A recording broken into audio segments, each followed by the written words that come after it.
Welcome back. After assessing diameter and girth of trees and the errors associated with them, it's time to learn the relation between diameter and girth. As we know that girth of a tree is represented by 2 pi given in the equation 1, and diameter can be represented by 2r, twice the radius. And from 2 and 1 we can get d upon g is equal to 1 upon pi. This is equivalent to 0.3182.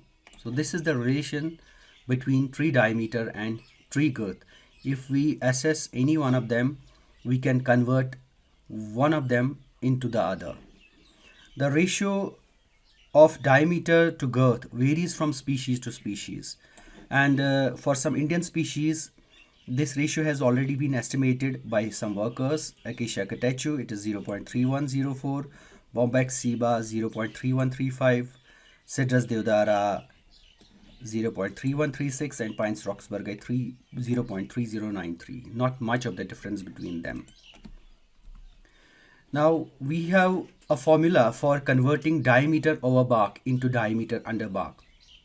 Suppose it's very easy to get diameter over the bark, which can be obtained from tree caliper or from measuring tape.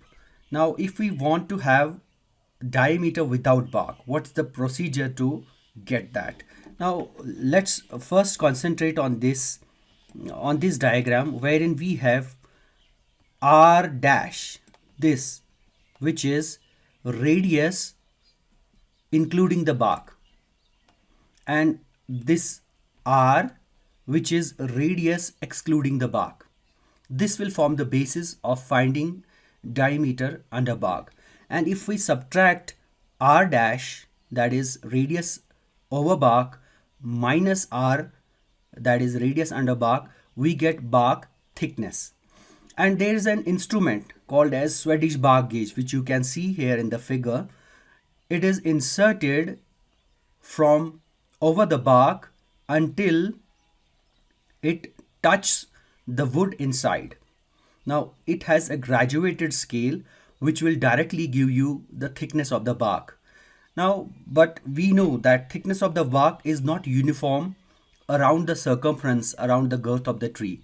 So care has to be taken that we take at least two measurements to average out the two values. Now to derive diameter or girth under bark, we have to take girth under bark is given by the formula we already know, g is equal to 2 pi r. This is girth under bark. Now instead of this r, we can convert this into r dash minus t. T we already got from Swedish bark gauge, and r dash is the outer radius which can be obtained from outer diameter, which is easy to get. Now because g dash is equal to 2 pi r, and from here we can get r is equal to r dash minus t. Now evaluating this further, we get g is equal to g dash upon 2 pi minus t. Ultimately we get g is equal to g dash minus 2 pi t. Using this formula we can estimate girth under bark or diameter under bark, wherein we require girth over bark and the thickness. Both of these can be obtained from the field very easily. Thank you.